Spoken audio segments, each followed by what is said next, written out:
All right, everybody, it is 11:30, so we are going to go ahead and get started with today's presentation. A couple of housekeeping items for everyone. Something new this month that I wanted to cover. Um, we are changing how information is shared on the DDA and TEIS website. So moving forward, all information that is available on the TEIS website must be ADA accessible, and that is Americans with Disabilities Act. So anyone of any ability navigating the website will be able to do that seamlessly and be able to access all the information that is available there. The PowerPoints for Lunch and Learns that typically have been provided on the TEIS Community Resource website are provided to us from a third party. Our presenters create those presentations and provide those to us. So because they are created by a third party, we will no longer be providing the PowerPoint presentation itself on the community resource website. We will be continuing to provide the recorded presentation. We are able to make the recorded presentation ADA accessible. So just be looking for that change. We will be removing all past PowerPoints as well, as they are not ADA accessible. If you are interested in having access to any of those past PowerPoints or PowerPoints moving forward, you are welcome to shoot me an email and I can send that PowerPoint to you. However, moving forward, the PowerPoints themselves will not be available on the website, but the recordings of the Lunch and Learns will. This is actually a great thing, so anyone can access the information there. We want to be able to provide information to anyone of any ability on our TEIS website. So this is a good thing, and you will still be able to access the recordings of the Lunch and Learns. We have Linda Tyson with us today from High Hopes, and she's going to share some very informative information with us on pediatric feeding and swallowing. She let me know that she is happy to answer questions throughout the presentation. So if you do have a question, just put that into the chat, and I will help her field those during the presentation. Please be sure that your mics are muted. At the end, I will place the FormStack survey in the chat for you all to get your confirmation of attendance and provide some feedback. Please be sure to hold on to those confirmations. I would recommend creating a folder on your desktop so you can file those away and be able to access those confirmations when you need them. I am going to put a little bit of information about the ADA accessibility stuff that we just discussed into the chat, and more information will be shared about that in TriStarts and Staff Update. If you have questions yourselves, want a little bit more information, you are welcome to email me directly and I can provide some further information. So I think I've talked enough. I'm going to go ahead and hand it over to Linda today. Thank you so much for being with us, Miss Linda. You're welcome. Thank you for having me. My name is Linda Tyson, and I'm a pediatric speech language pathologist, and I specialize in feeding therapy, feeding evaluations and therapy. I've been a therapist for over 30 years, and I've worked in lots of different settings. So I've worked in a children's hospital, where I worked in the NICU and the PICU and cross-covered lots of different clinics, such as Down syndrome clinic and cleft lip and palate. And then I've also worked in outpatient clinics. I've done home health. So I've worked in lots of different settings. I'm currently employed by High Hopes Development Center here in Franklin, Tennessee. We are a pediatric therapy clinic where we serve PT/OT speech and feeding, but we also have an inclusive preschool that goes from 6 weeks all the way up until the children enter kindergarten. And we're able to push into that preschool program to do therapy, or we can pull them out. And then we also do individual therapy where children just come into the clinic to see us for therapy. So I'm going to get started. And again, please send questions if you have them along. And thank you for being here. Just my disclosures, I'm employed by High Hopes, and then non-financial disclosures are I'm an employee of High Hopes, and I receive no compensation for this presentation or for any patients or services that, like if you refer somebody here, I don't receive any kind of bonus or payment for that.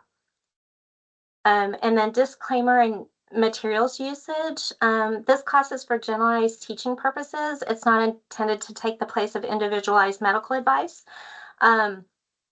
please, with the pictures, I have some pictures in this presentation.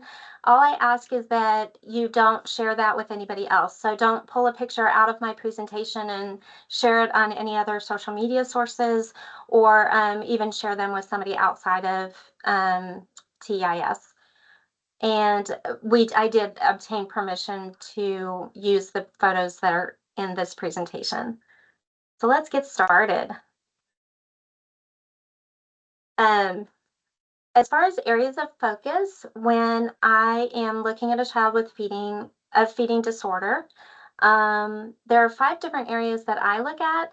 Again, I've been a therapist for a long, long time. And in 2019, Feeding Matters, they did come up with a definition for pediatric feeding disorders. And that definition states that pediatric feeding disorders is impaired oral intake that is not age appropriate and is associated with medical, nutritional, feeding skill, and or psychosocial dysfunction. And those are the 4 main areas that they look at when they started to frame pediatric feeding disorders in 2019. But I'm going to talk about, I actually have always looked at feeding disorders in 5 different areas. So I'm going to you'll notice that there's a lot of overlap in these 5 things, but because I've taught this for a long time and I've talked about it for a long time with parents, I kind of look at 5 different areas. And the first one that I look at is the motor skills. So in order to eat, we have to have the motor skills to do it. Our lips and our cheeks have to have the strength and the stability and mobility to do that, to do what they need to do. Our jaw needs to also have strength and stability so that we can chew food. But not just with the oral motor skills that we have here with our face, we also need to be able to sit upright. We need to be able to have our head and neck in a good neutral position. So motor skills go more than just looking at what the actual oral skills are doing for eating. The next area that we look at, or that I've always looked at and talked about, is our sensory skills. So when we're eating and when we're talking about sensory skills, we are looking at how foods smell, how foods taste, how foods sound, how foods look, the texture, all of the different components of feeding the food itself. I've actually had children before tell me that they didn't want to eat a food because it was too loud. And so we tend to forget, like I tend to think about how a food tastes or how a food looks. But we really need to look at all of the different sensory skills that are involved with eating a food. And a lot of our children are very, very sensory sensitive. And that's where our occupational therapists can kind of slide in and help us with those sensory skills, because that's their area of expertise. And I'll talk about that a little bit more in a minute. The next area that I look at is their medical history. So there's a lot of things in a child's medical history that can impact their eating. And what I mean by that is, do we have an enteral feeding tube? So were we not able to eat by mouth, so we're being fed by tube, as that can greatly impact our ability to eat by mouth. Do we have other medical things going on? Do we have Down syndrome, for example? And with Down syndrome, we may be lower tone, and with lower tone comes lower registration. And with that, we were kind of talking about the motor skills as area number 1. When we have lower tone, we sometimes don't have the strength and the stability to eat things that to be able to advance a diet. So we really want to look at that medical history. Do we have cardiac issues? Do we have a syndrome? If we have a syndrome, there are some medically related things that we need to be aware of. And then we look at behavior. And it's very interesting to me. It's always been interesting to me that a lot of times when we look at children, we're watching them, and if a child takes a piece of food, for example, they grab it and they throw it off their tray, if you just look at that as an act, you might say, oh, look, they're doing a behavior. When in fact, many children, their sensory skills, if we put think about a food that you don't like. So for me, it's beets. Like there's nothing about a beet that I like. I don't like the way they look. I don't like the way they taste. I don't like their texture. I don't like a beet. So please don't put a plate of beets in front of me and say, eat it. Because that's what we tend to do as parents and well, hopefully not as therapists, but as parents, sometimes we put food in front of children and we're like, I just need you to eat it. And the kids are like, I don't want to eat that. I don't like the way it looks. I don't like anything about that food. And so they take that food and they throw it off their tray. But it's not that they behaviorally are being ugly. It's not like they're like, I I am they're not throwing it at you. They want it gone. So again, I try to be a polite adult, so I'm not going to take a plate of beets and throw it off my tray, but I might move it away from me. And so we need to be really careful when we look at it as a behavior, or when we label it as a behavior, when a lot of times it's not a behavior at all. It's actually a sensory response because we're asking them to do something that they don't want to do. And the only thing that they know how to do is push it away. So sometimes it's a behavior response to the food. The other thing that we see sometimes is that it's a developmental process. So children, when they're developing, if we think about their fine motor skills, their occupational therapy skills, with the fine motor skills with their hands, they get something called grasp and release long before they get grasp, wrist rotation, and bring it to their mouths. That's a skill that comes in a lot later developmentally. And if we don't have this, if all we have is grasp and release, they pick a food up and they drop it off their tray. And when they pick the food up and drop it off their tray, again, it's easy to interpret that as they're dropping food off their tray again. It's a behavior. I need to tell them to stop doing that. When in fact it's not at all. What we need to do is help facilitate them to rotate that wrist and actually bring the food to their mouth. And guiding them from the forearm up to the mouth can be really, really helpful. Sometimes when we grab children's hands, their reaction, because we're strictly grabbing their hand, is to want to flick us off. So sometimes if you do a nice guide from the hand, it's tolerated a lot better by the children. So be really, really careful if a child is pushing something off the tray, or they're turning their head, or they're kind of pushing away from a food, and identifying that as a behavior. We want to make sure that they're not having a sensory response. And I say this mostly because in my 30 years of practice, I've only seen a handful of children where it was truly a behavior, where they would look at a food and they would just say, I'm not eating that. That's potentially a behavior. And if it is a behavior, we want to address it behaviorally. But if it's a sensory response, we want to be really careful that we're addressing it as a sensory response, and we're providing them the sensory support that they need.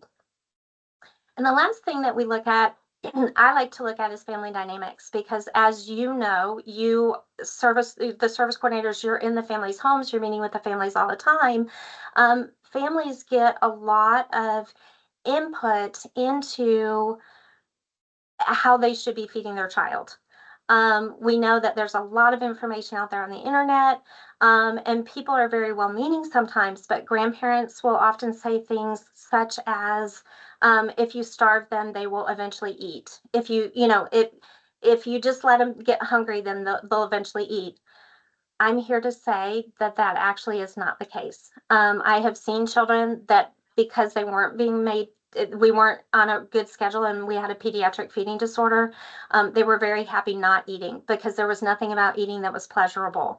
They had a lot of vomiting associated with eating, and when it's not pleasurable, children don't want to do it. I wouldn't want to do it either. If every time I tried to eat something, I gagged and I vomited, I wouldn't want to eat. So we need to be really careful with the family dynamic piece and who's providing the family's information, and make sure that that information is actually accurate. As you also know, we often have children that are in foster families, so it's just really important to know who is caring for the child during the day and who is with them during meal times, and we want to make sure that everybody's kind of on the same page with that. The next thing I wanted to talk about is, who's the feeding therapist? And to be completely honest with you, for a long time, I practiced in the state of California, and one of my colleagues was a physical therapist, and she was one of the very best feeding therapists that I've ever met.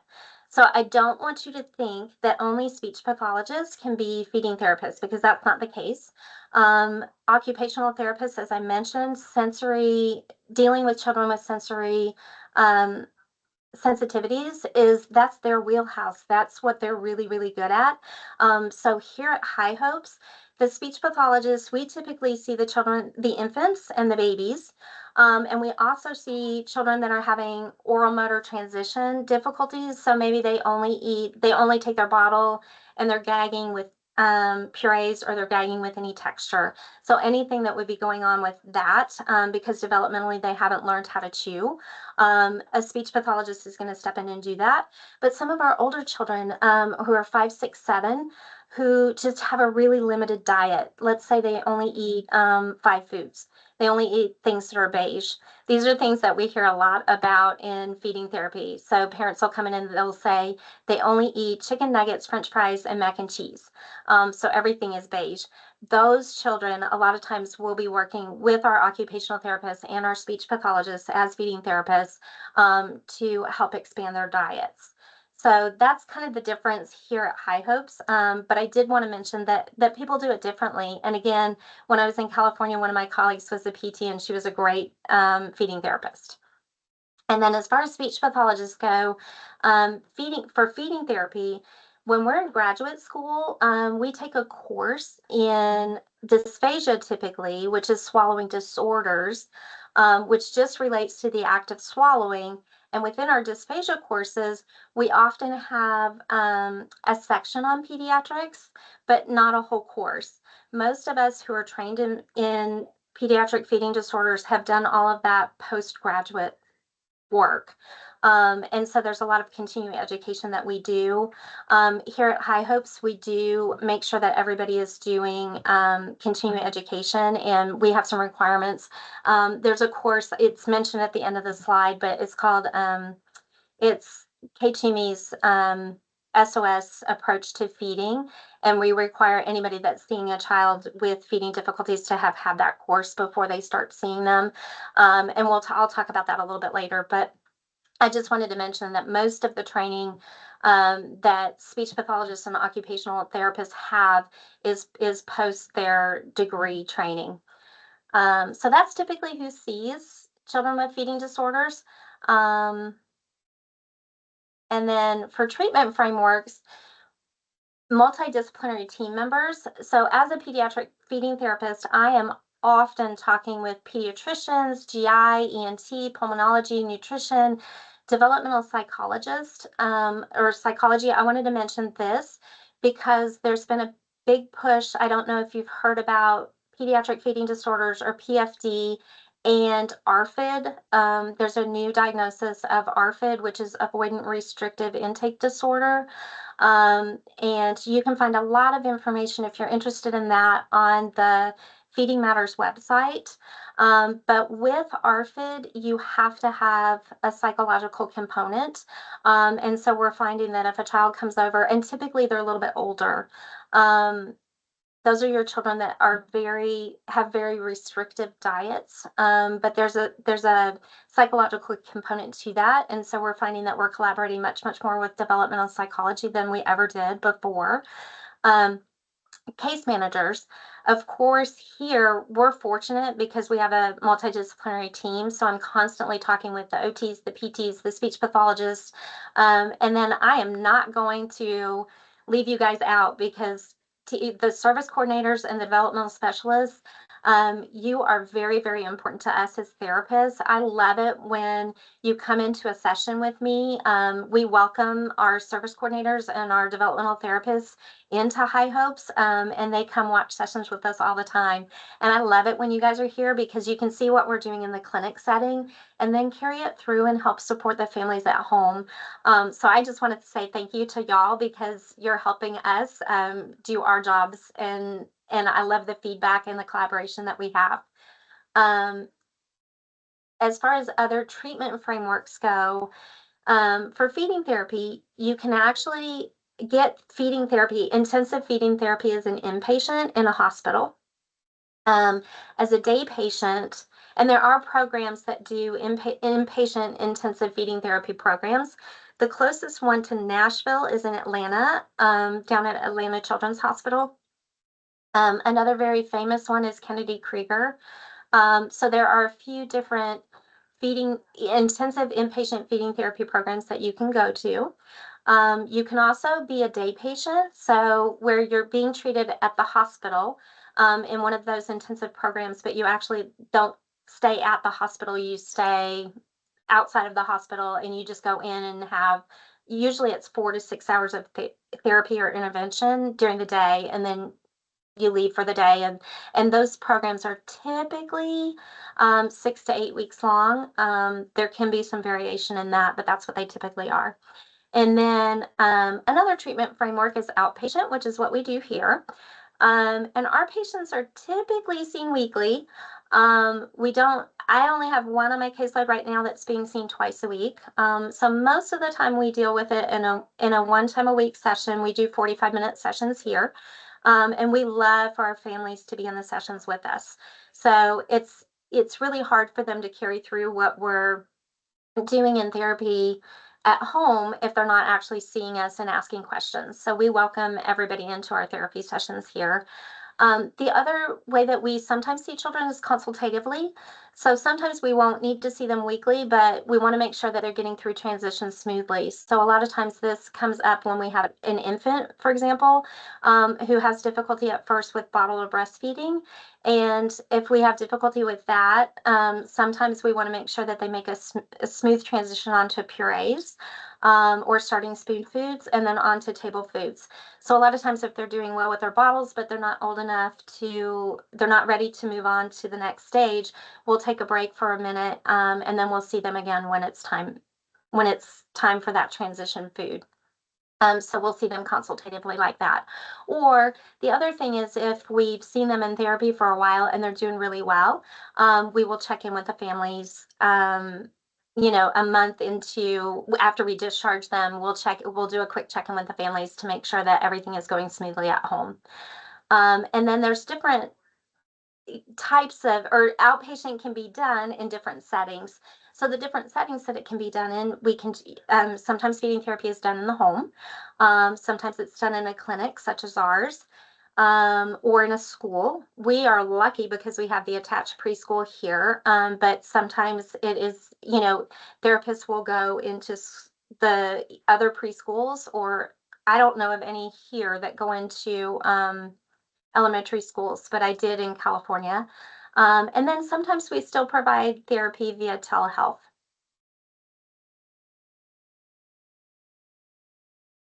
Um,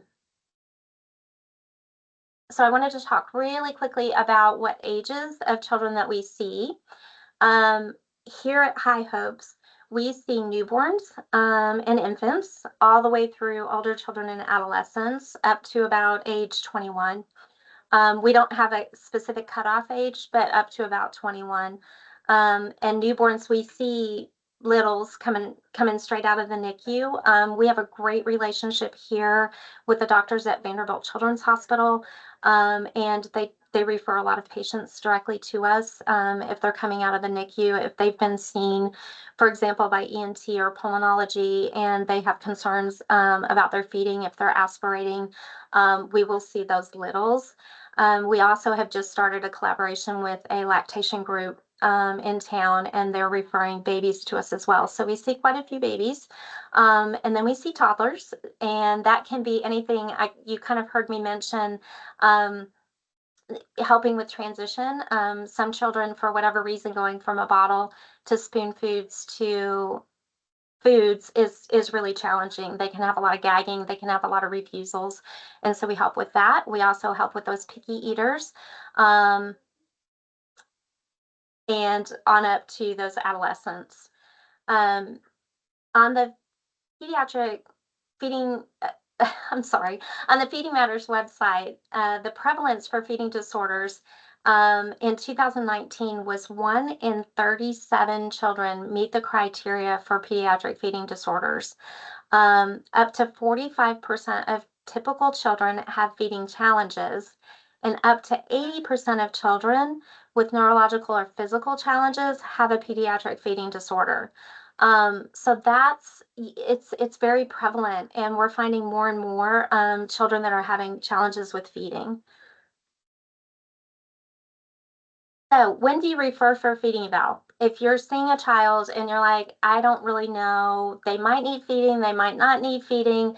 I want to go, the next two slides are going to give you examples of things that you might see where you might say, ooh, hey, I'm really seeing that my child, the child that I'm seeing, is having difficulty with this. Maybe I do need to refer for a feeding evaluation or for ongoing therapy.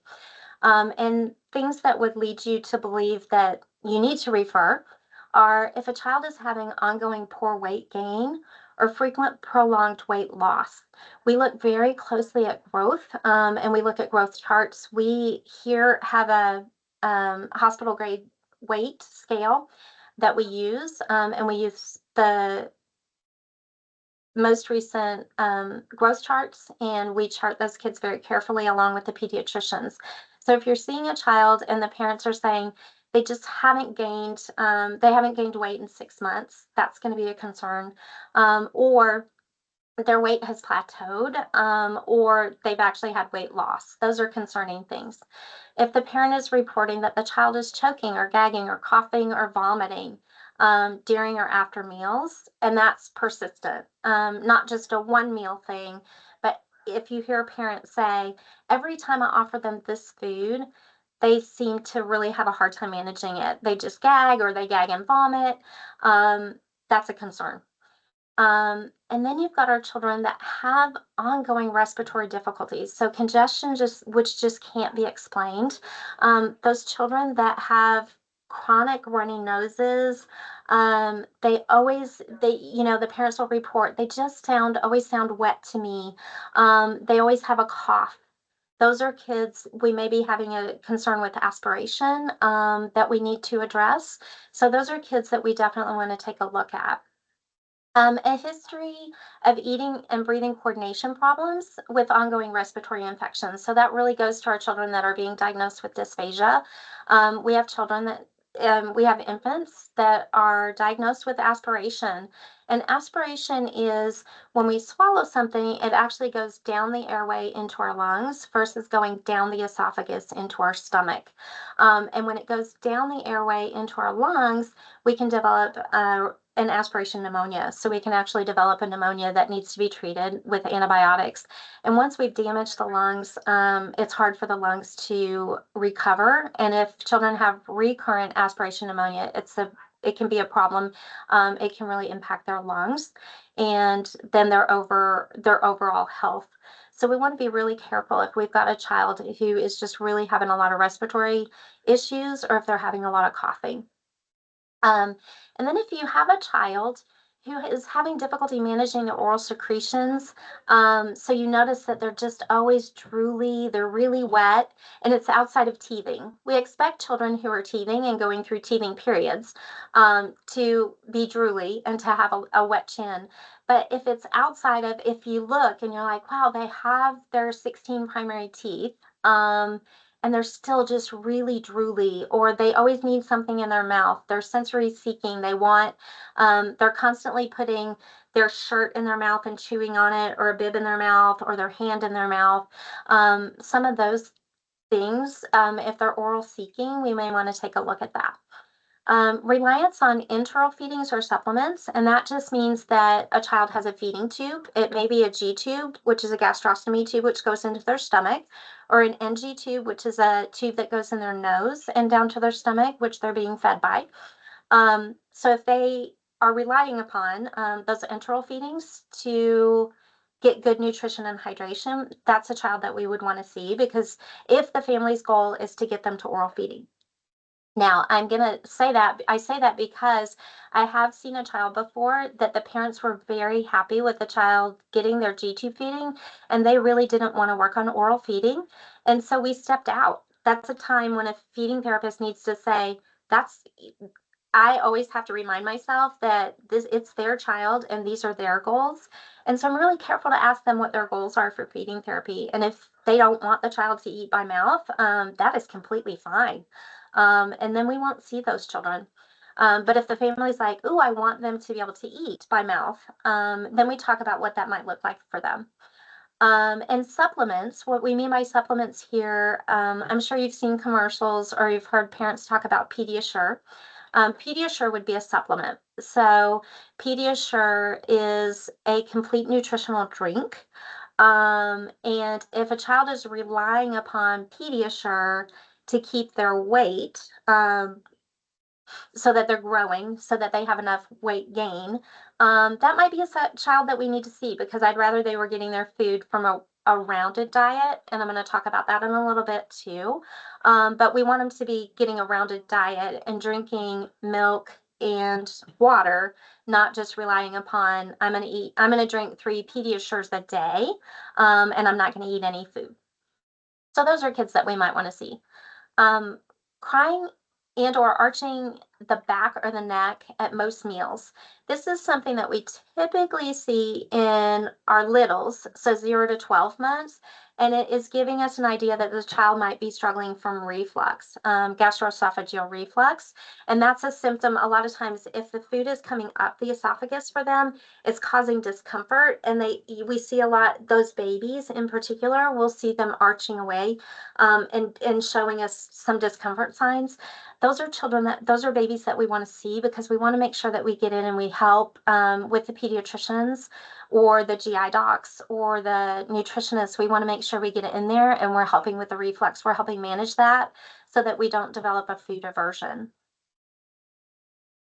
Um, Other children, just to continue when to refer, children that are having difficulty consuming any purees by mouth by 10 months of age.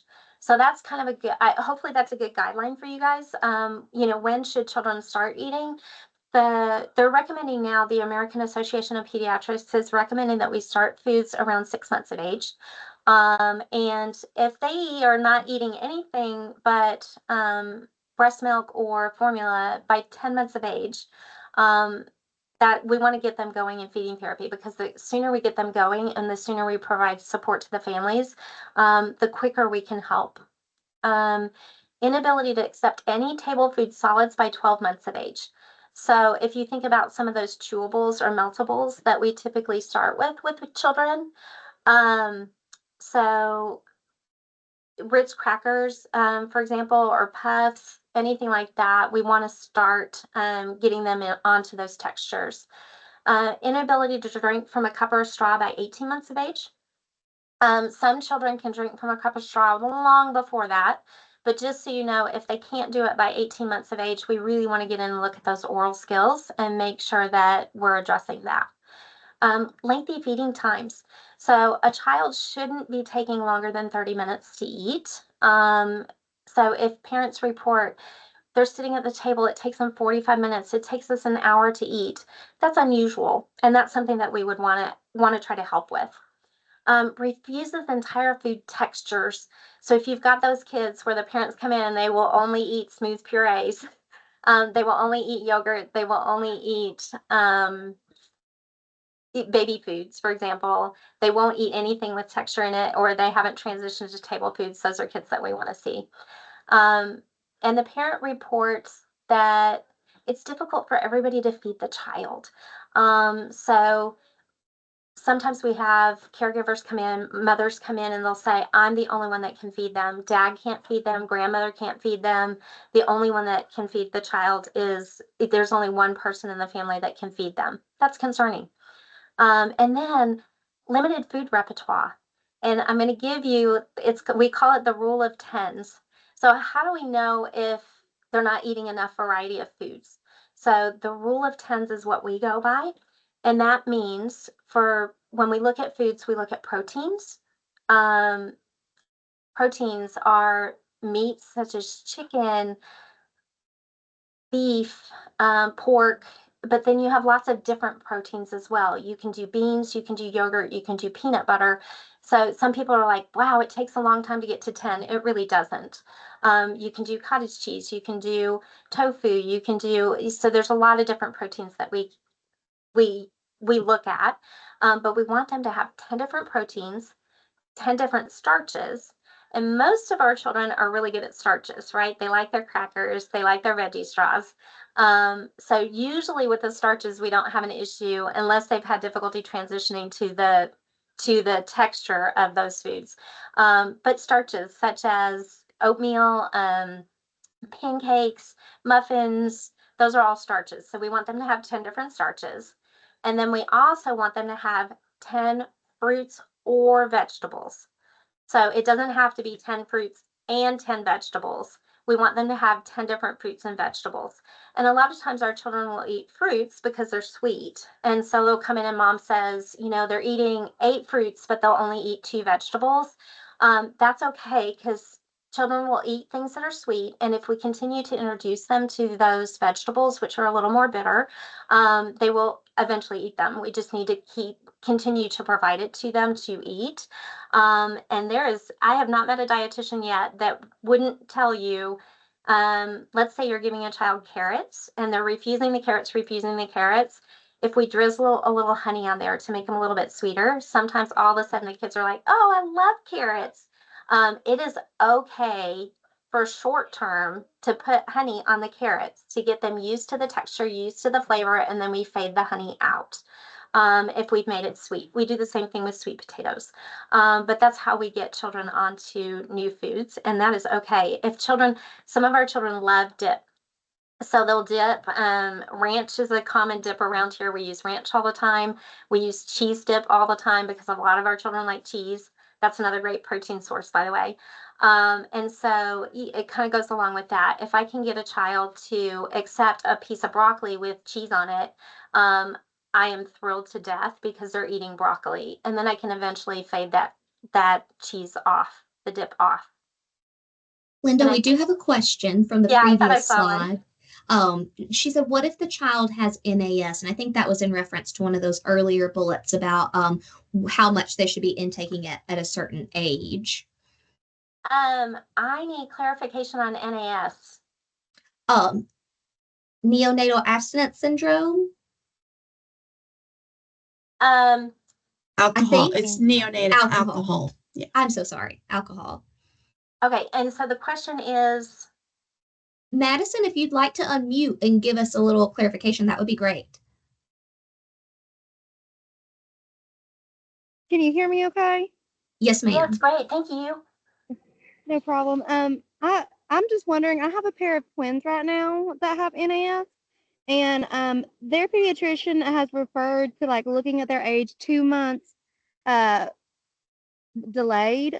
But you know, the parents have had concerns about the feeding and what that it looks like, and it's just been really hard to find research about what that should look like, when that should be a concern, and just following the right path for it developmentally wise. I'm sorry, I might have missed this. Did you say they're 2 months of age?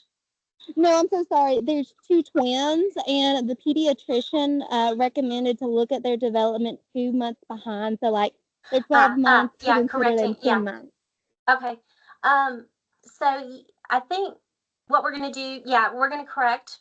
We're going to correct. So if we're looking at them as a 12-month-old, we're going to look at them, we're going to compare them more to a 10-month-old. But because of that diagnosis, I'm not going to look at it any differently than I would any other child with a feeding disorder. So I'm going to use some of the last slide that I just went through. I'm going to use some of those red flags. And if I'm seeing some of those, then I would refer for feeding eval. Awesome. Thank you so much. Does that answer it? Yes, it's been hard finding research, so I really wanted to get on here and clarify it. So, thank you. Yeah, you're welcome. Thanks for the question. So I wanted to talk a little bit about what a feeding evaluation looks like here. This is going to be really quickly. Oh, thank you. Yeah, somebody just mentioned honey. We definitely. there, baby. I'm sorry.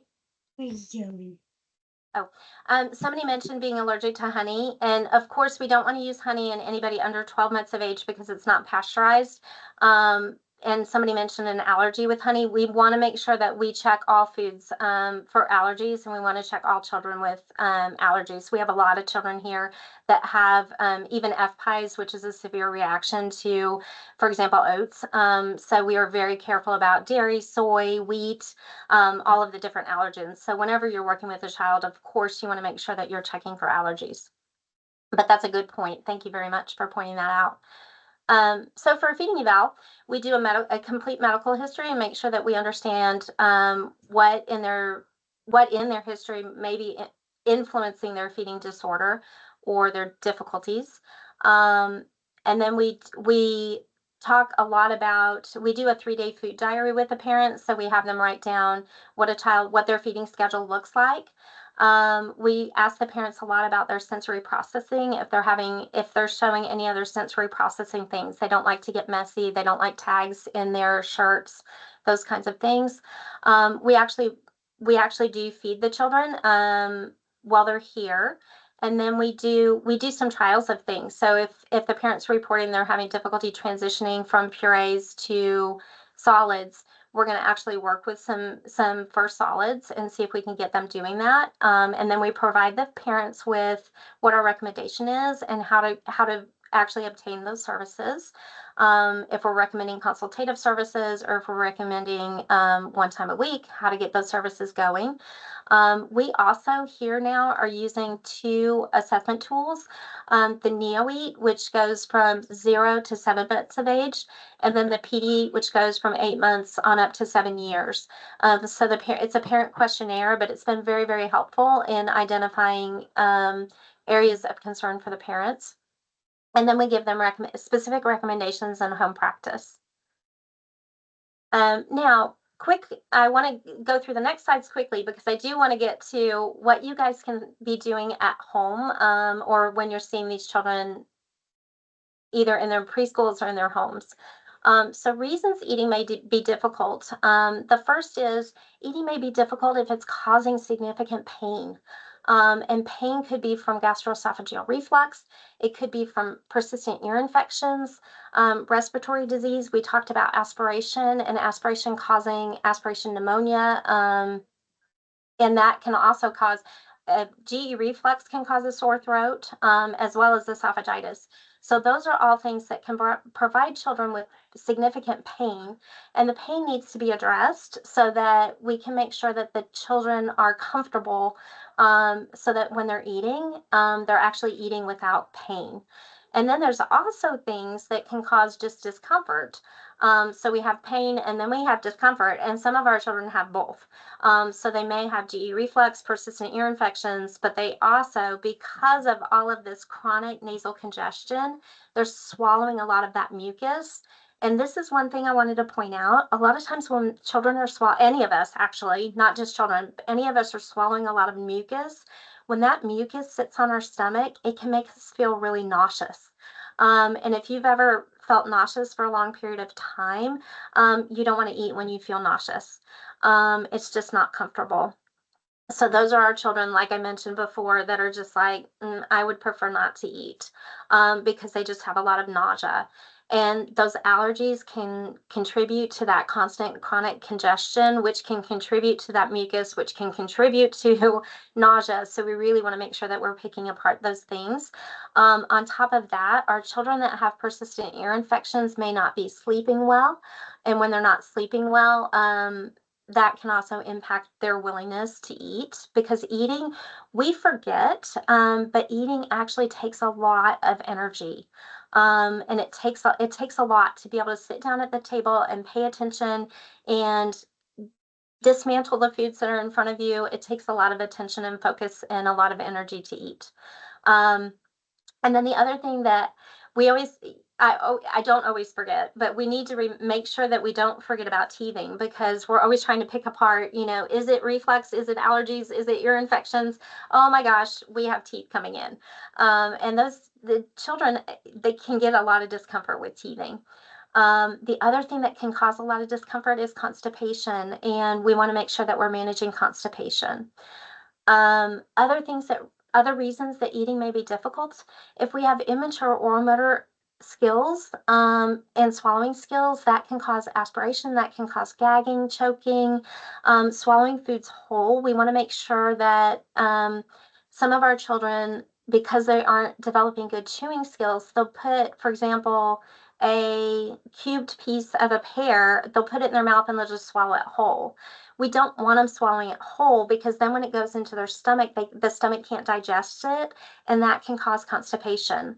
So we want to make sure kids aren't swallowing foods whole, and we want to make sure that they don't have oral hypersensitivity. Um, Other reasons that eating may be difficult, child factors would be if a child has an oral aversion or sensory processing disorder. For parental factors, we need to be really sensitive because not everybody is as positive as we are as clinicians and as caregivers, and we don't always provide good modeling to our children, and we want to make sure that we're teaching them to do that. I'm going to talk more about that in a minute. And sometimes well-meaning parents force feed their children because they are desperate. They are desperate to get their child to eat. When you've been to the pediatrician and you've heard that your child is failure to thrive, they get a diagnosis of failure to thrive and they're not gaining weight and they're falling off the growth chart, it is devastating as a parent. And those parents sometimes can it leads to force feeding because they are desperate to get their child to eat. Um, but we need to turn that around because if a child is recurrently force fed, they will learn how not to eat, and we don't want them to learn how not to eat. We want them to learn how to eat. Um, and then oftentimes or sometimes children will also get punished at meal times, or we're using like a reward. If you eat this food, then you can have that food. And it may be successful for short term, but that's not often successful for long term, good, healthy eating. Environmental factors, lack of exposure to food, lack of availability of food, grazing. So being allowed just to, my child walks around the house all day long and they just are able to pick food up off the table. That impacts hunger satiety cycles. And then also the use of distractors is also not helpful for long term. We don't want parents saying, my child will only eat if they are watching such and such on a TV or a screen. So common mealtime problems. This one's going to be quick. I'm trying to watch my time here. Um, so refusals of new foods, refusals of entire food groups, limited food repertoire, which we talked about, the rule of tens, lots of gagging, swallowing foods whole, throwing foods or pushing foods away. So general treatment strategies. If you're seeing some of these things, what can we do to help that? Feeding routines are really, really important. Okay, I've got a couple questions, so I'm going to pause just for a second before I get into treatment strategies. Do you want me to read them out to you, Linda? Yes, please. Okay. The first one was just another reminder about the honey, so not a question. The next one is, what is the best way to get a child a swallowing test ASAP when there's concerns for failure to thrive, aspiration, but not a diagnosis, etc.? Call the pediatrician. Call a pediatrician. My suggestion to get if we need to get a swallowing study, a video fluoroscopic study of swallowing, because we're concerned that the child's aspirating. In my case, I would always pick up the phone and call the pediatrician, or I would have the family do that.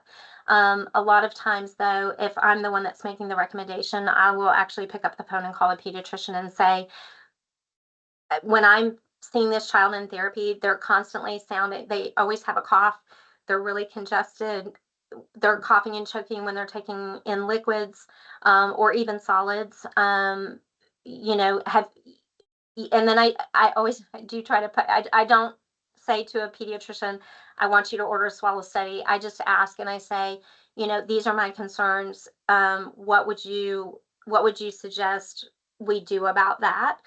Because I found that if we ask questions, it's always tolerated a lot better, even by pediatricians. So I would always ask, I would just say, I just wanted to make you aware that these are things that I'm seeing in therapy, and these are concerns of mine. How should we proceed? Right. So I That's the would, only other question right now. We're caught up on questions. great, thank you. Mhm. So for feeding routines, it's really important that kids get to sit in the same place, in the same seat, and on the same schedule. So we want children to have a routine. We want them to eat breakfast, AM snack, lunch, PM snack, and dinner. It's also, kids do really, really well. Children do really well when we use routine and repetition because they know what's coming. The food, they may not know what's coming, but if everything else is the same, they can tolerate a little bit of change. And that's why a lot of children don't like to eat in restaurants because everything is different. It's not the same place. It doesn't look the same. It smells different. There's lots of noise. There's different utensils. I have to sit in a different chair. And when everything is different and now you put food in front of me, I cannot focus on that. That is too much change. So if we have children that are really struggling at meal times, it's really helpful to establish these routines for them.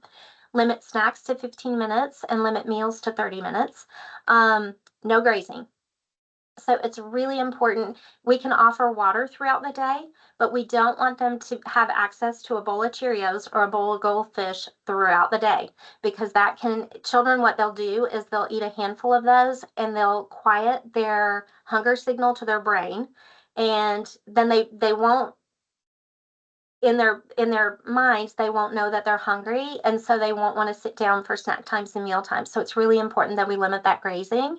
And then it's also really important to have children help with preparation of food and cleanup.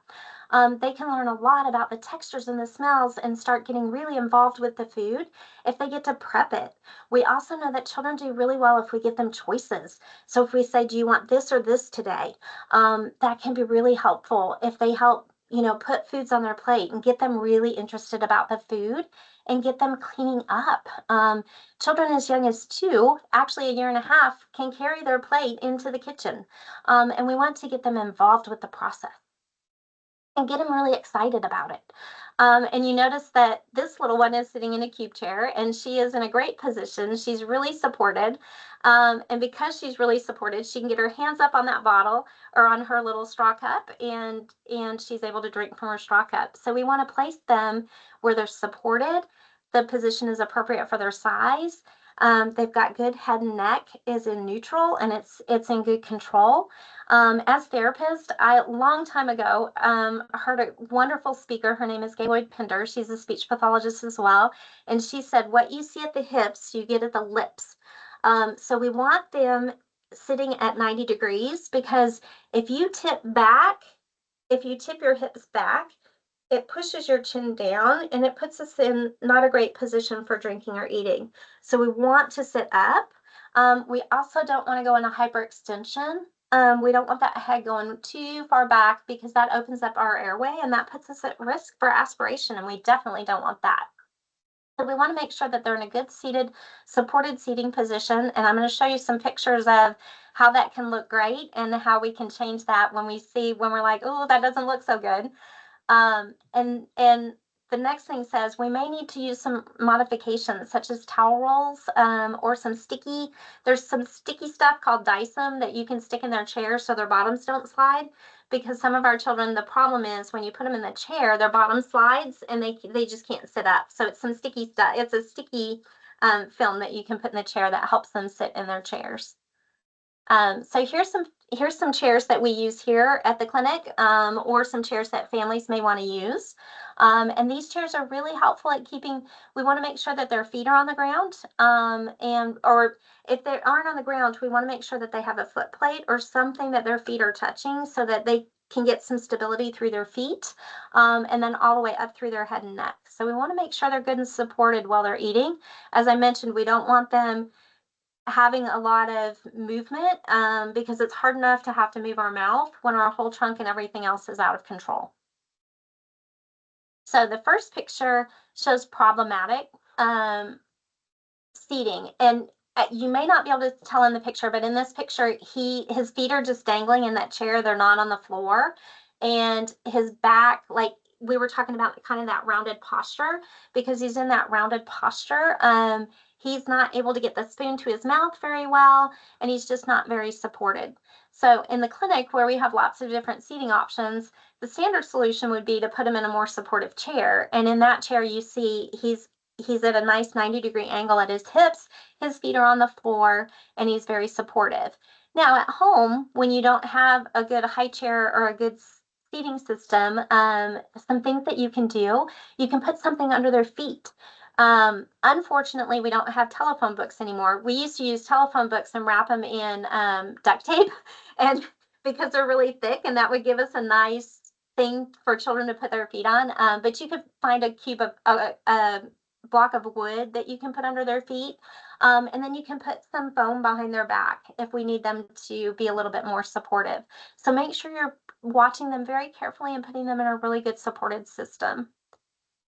And then we want to give them positive feedback. So we want to be supportive. And when they try something new, when they touch something, when they smell it, when they lick it, we want to get really excited and say, oh, I like how you lick that food. And when we give praise, we want to make sure that it's really specific too. We don't want to just say good job, because kids are like, good job doing what? So when we give that praise, we want to make sure it's specific. We want to say, oh, I like how you touched that food. I like when you brought that food up to your mouth and you smelled it. That was excellent. We also want to give statements versus asking questions. Because we're polite adults, we ask each other, will you please do this? Or do you want to take a bite? I wouldn't say to Emily, for example, Emily, take a bite of this food. Because that's not how adults interact. But with a child, if I say to them, Emily, do you want this? Do you want this pea? And Emily goes, no. Now I have to respect her no, because I asked her a question and she told me no. So if I just roll over that and say, no, you're going to eat this pea, I'm not respecting her communication, which was, no, I don't want to eat that pea. And in not respecting that, then she's not going to respect it when I say no. So we want to be really careful that when we want them to eat a pea, we say things such as, oh, let's touch that pea, or show me how you can touch that pea, versus do you want that pea? And that goes across the board, by the way. And then if a child is, we talked early about picking up a food and putting it on the floor. If you do see a child going to take something off the tray, you can say, oh, I need you to keep it on your tray. And we're going to keep it a positive statement. Instead of saying don't throw it, we're going to say put it on your tray. We also use something called an all done bowl here, where we have a little bowl that they can put the food that they don't want, they can put it right into the bowl. And that helps parents a lot so that they're not throwing food on the floor. And we use modeling. I eat more veggie straws in a week than I probably would care to, but I'm modeling, let's take a bite, let's take a bite, let's take a bite. And if I'll eat it, a lot of times when they trust me, they'll be like, okay, Miss Linda ate it, I need to go ahead and take a bite. So the other thing that we need to be really careful of is what our face looks like. So if we're going, ooh, that looks yummy, they're reading our face and they're like, oh, wait a minute, your face is telling me that's not yummy. And then we want to give them verbal cues and choices. Patty Catron's an evaluator now? Didn't know that. So give specific praise. Allow them to get messy. When they get messy and they get their hands in there, they really know what foods, the texture is going to feel like when they put it in their mouth. Children oftentimes can't look at foods and know what it's going to be like when they put it in their mouth. So they need to have time to be able to touch it and play with it and smell it and interact with it. Establish those routines and practice, practice, practice. Use contingencies very sparingly. So what I mean by that is, if you eat this food, then you can have that food. We want to try to avoid that, because all food is good food. It just may be a food that we need to eat in moderation. So that goes for, a lot of times parents will ask us, what do we do about dessert? It's fine to eat dessert. We just need to only eat a little bit of dessert. And then we want to limit distractors. So we want to limit the use of devices to distract them while they're eating, because we want them to be engaged and super excited about eating the food and not only eating because they're distracted by a screen. So here's two quick pictures real quick that I thought you might think were cute. The first one is that child is enjoying sensory. This is actually in a feeding therapy session, and they're just enjoying all kinds of food on their tray. And that's what we want it to look like. The second picture, we have sent them into overload. So we tried to give them a sensory experience, and it was just way too much. So that child is saying, nope, I'm all done. And then I mentioned some of the different feeding approaches that we use here, and so I've listed them here on this slide. The sequential oral sensory approach, which is K2Me's SOS approach. We also use food chaining. We use responsive feeding, and we use the get permission approach by Marsha Dunn Klein. And that's how we practice. So if you want to get any more information about feeding therapy and kind of what it looks like, you can Google those sites and you can find great information, and that's how we practice. And then I just wanted to open it up to questions while we finish up. Awesome. Thank you so much, Linda. I don't see any other questions in the chat at the moment, but I have placed Linda's email address here in the chat. So if you do think of a question a little bit later, feel free to email her. I've also placed the link for the form stack survey to provide your feedback and get your confirmation of attendance. That is in the chat as well. Not a question, but someone said, thank you so much. This was great. Someone earlier I saw had a comment as well that something you had said was really interesting. So it sounds like there was some great information shared today. Let me see if there's any other questions coming through. Nope, no questions right now. Another thumbs up. So some positive feedback. Thank you so much, Linda. This has been very informative.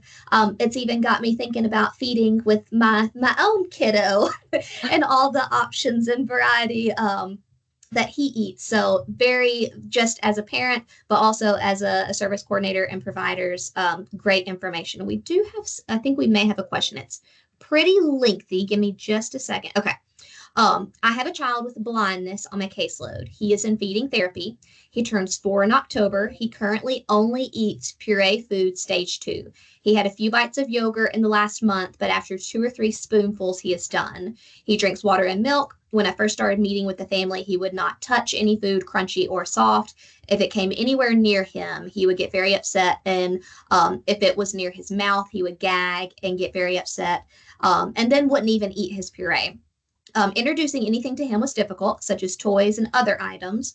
We started introducing different textures, and he's doing a lot better. Now he is able to touch crackers, cookies, dry rice, beans. Mom will have him smell different foods, and he will turn his head, but he won't get upset like he used to. Mom will also touch his lips with a cracker or cookie, but he doesn't necessarily like it, but he doesn't get upset anymore. So there's been progress. Mom feels like it is not enough progress, and she is not happy with feeding therapy and is considering switching offices. Would this affect the progress he has made so far? How could I best support this family at home? Oh, okay, that's a long one. That's a lot. There's a lot of pieces to that. And our children that have CVI or visual deficits are very, very challenging. And we need to make sure that as therapists, we are using a lot of tactile cueing. We want to make sure we're using a lot of auditory cueing, because that's how they process information, because they can't see it. Their hearing is very sensitive, and their hands are also very sensitive. And I do want to mention, I was at a conference once, and we were talking about this topic, and that's where it came up, where not to grab people by the hands. It's really, really important with our children with visual impairment that we don't grab their hands. And it was told to me that these are their eyes. And so if you grab their hands, you're essentially poking out their eyeballs. And I was thankful that it was put to me that way, because it stuck with me. And I always keep that in the forefront of my mind, because again, they use their hands to see, and we don't want to touch. So we want to be real sensitive to that. So I think, oh gosh, those children do often have a lot of difficulty transitioning textures. And that's kind of what it talked about. I think we need to talk to mom potentially about her relationship with a therapist. Because if mom really trusts this therapist, and the therapist can explain what her goals are and kind of how she's moving through therapy, I think that might be really helpful for the mom to understand the process. So when I have a family, I check in with my families all the time, and I'm like, are you understanding what we're doing? Do you have any questions? Are you following through?